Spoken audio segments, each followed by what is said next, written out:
Atenção! Vai começar agora uma teleaula de ensaios de materiais do curso profissionalizante. Este módulo tem um total de 25 aulas. Hoje, você vai assistir a teleaula número 4. Bons estudos!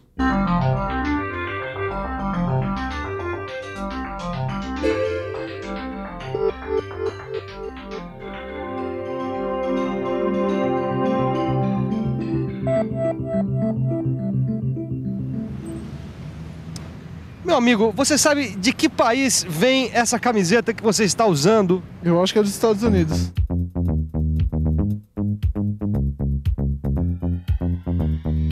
Japão. Você sabe de que país vem essa pasta aí que você está usando? Eu acredito que da Itália.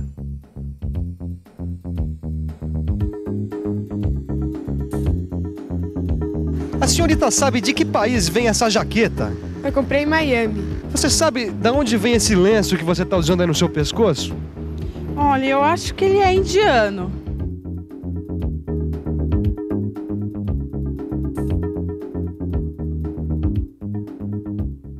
Se por um lado cresce a cada dia o número de produtos importados que chega ao nosso país, por outro, também é cada vez maior o espaço conquistado pelos exportadores brasileiros em todo o mundo.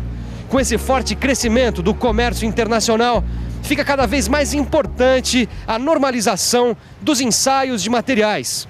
Independente da origem do produto, os testes pelos quais ele passou em seu país devem poder ser repetidos em qualquer outro lugar, seguindo as mesmas condições.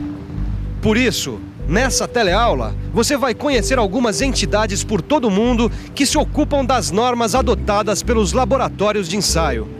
E agora não saia daí, porque a nossa teleaula está começando.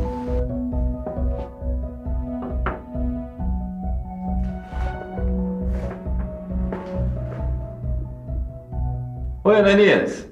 Ô, Wilson, trouxe o resultado do ensaio do eixo que eu pedi para ser ensaiado? Trouxe sim. E aqui está o gráfico que o pessoal fez a partir do ensaio realizado. Oh, que beleza, viu? Eu tava precisando disso aqui para acabar a encomenda de um cliente, viu? Desculpa perguntar, Ananias, mas esses ensaios que o pessoal faz, eles são mesmo confiáveis? Claro que são. Olha, o ensaio feito no próprio material, ele é muito importante porque ele tenta simular as condições reais de funcionamento. Só que na prática, nem sempre esse tipo de ensaio pode ser feito. E além disso, os resultados conseguidos só servem para esse produto.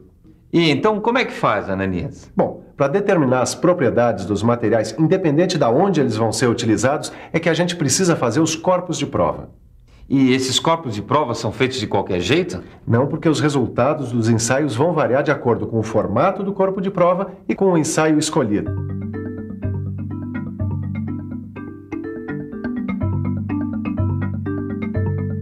Veja que no ensaio de tração deste corpo de prova de aço, o alongamento é uma medida da sua ductilidade, quer dizer, mostra o quanto o material é plástico. E o alongamento de um material é sempre o mesmo, Ananias? Não, ele depende do comprimento do corpo de prova, do seu formato, da velocidade de aplicação de carga e das imprecisões do método de análise dos resultados do ensaio.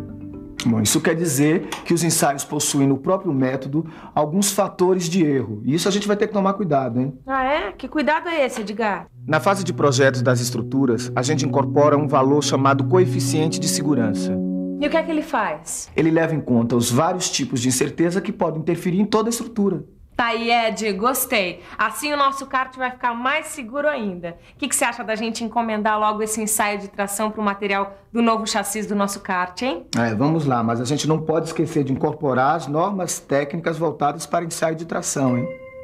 Quando os ensaios mecânicos são realizados, as normas mais utilizadas são aquelas que tratam da especificação dos materiais e do método de ensaio. Já sei. É que o método determina a forma correta de fazer um ensaio mecânico. É muito importante que o ensaio mecânico siga a norma. Esse carro importado aqui, por exemplo, se aqui no Brasil o fabricante de autopeças fizer os ensaios dos materiais seguindo o mesmo método utilizado no país onde o carro foi fabricado, ele vai obter resultados muito semelhantes. As normas técnicas utilizadas pelos laboratórios de ensaios são definidas por importantes associações espalhadas pelo mundo inteiro. No Brasil, existe a Associação Brasileira de Normas Técnicas. Nos Estados Unidos, existem diversas entidades. A American Society for Testing Materials, a American Society of Mechanical Engineers e a Society of Automotive Engineers. Na Alemanha, o Deutsches Institut für Normung. Na Inglaterra, o British Standards Institution. Na América Latina, a Comissão Pan-Americana de Normas Técnicas. E, finalmente, a International Organization for Standardization, que é uma entidade internacional com sede na Suíça. Pelo jeito, o mundo inteiro se preocupa com as normas que orientam os ensaios, né, Silva? É verdade, Caio. É por isso que esse ensaio de tração que nós vamos realizar aqui agora pode ser reproduzido em qualquer país. Tá legal. Mas antes, eu queria conhecer o equipamento para o ensaio de tração. Bom, em geral, o ensaio de tração é feito aqui nesse equipamento, a máquina universal. Por que ela tem esse nome, hein? Porque ela pode realizar vários tipos de ensaios. Quer ver uma coisa? O corpo de prova está aqui preso nessa máquina, pelas extremidades, certo? Certo. Ele vai receber uma força axial que faz com que ele aumente de tamanho. Observa só. Caramba! Ela deve fazer uma tremenda força, hein? E faz mesmo. A representação dessa força é feita por este registrador gráfico da máquina que traça o diagrama de força e deformação enquanto o ensaio está sendo realizado. A máquina de tração é hidráulica, quer dizer, é movida pela pressão de óleo e está ligada a um dinamômetro que mede a força aplicada nos corpos de prova.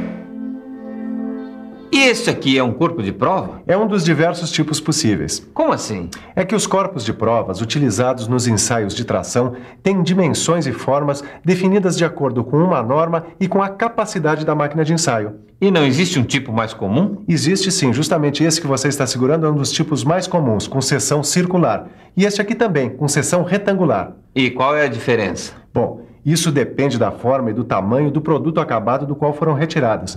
Repare nesse trecho central mais fino. Ele é chamado de parte útil do corpo de prova. E para que ele serve? É aqui que são feitas as medidas das propriedades mecânicas do material. Mas as medidas das propriedades mecânicas do material não é tudo que a gente precisa saber? É sim, mas como é que você vai prender o corpo de prova na máquina universal?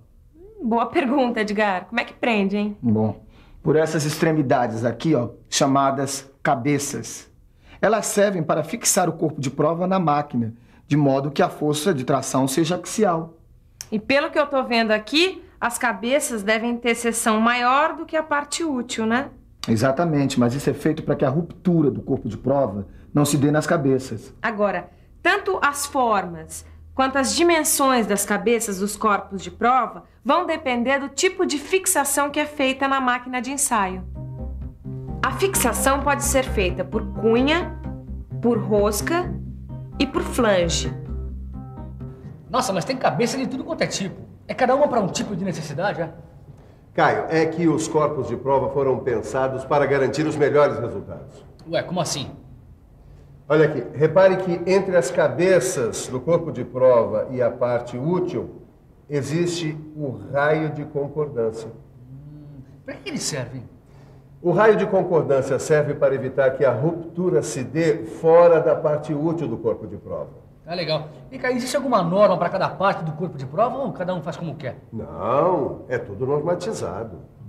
A partir de um acordo internacional, ficou resolvido que, sempre que possível, um corpo de prova deve ter 10 milímetros de diâmetro e 50 milímetros de comprimento inicial. Mas sempre dá para tirar um corpo de prova desse tipo, Silva? Não. Por isso, quando não for possível, o que se deve fazer é adotar um corpo de prova com dimensões proporcionais a essas. Agora, uma coisa eu queria entender. Como são feitos os corpos de prova? Olha, os corpos de prova de seção retangular normalmente são retirados de placas, chapas ou lâminas.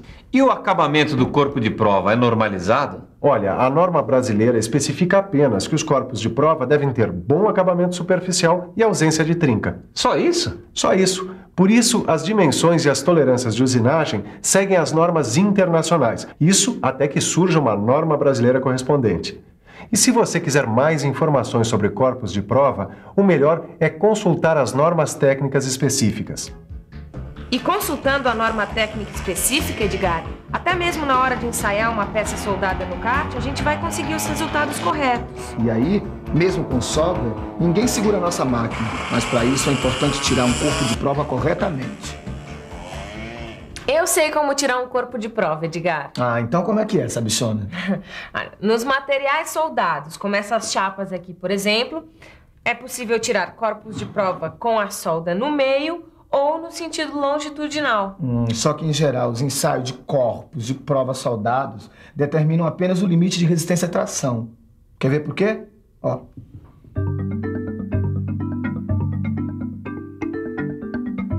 É que no ensaio de tração de um corpo de prova com solda, estão recebendo tensão ao mesmo tempo dois materiais de propriedades diferentes.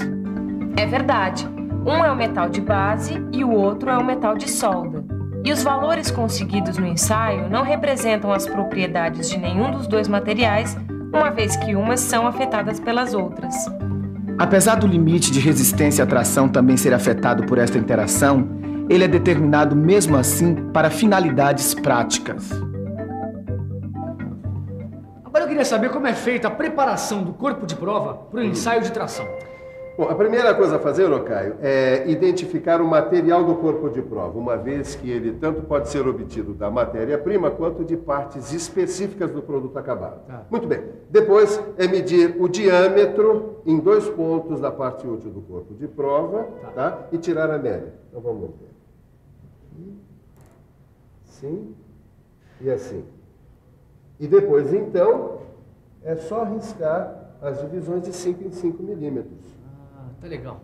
Bom, então enquanto a gente termina aqui de fazer a preparação do corpo de prova para o ensaio de tração, você fica com a revisão. E atenção, se liga aí que é hora da revisão. Na teleaula de hoje, você aprendeu que existem normas técnicas que garantem que os resultados de um ensaio sejam reproduzidos em qualquer parte do mundo. Aprendeu também que o ensaio de tração é geralmente realizado na máquina universal e que os ensaios se utilizam de corpos de prova. A próxima teleaula é a última dessa série sobre ensaio de tração. Por isso mesmo, aproveite e pratique os exercícios propostos no seu livro. Eles vão ajudar você a fixar melhor as coisas que você aprendeu aqui. Então, até a próxima teleaula!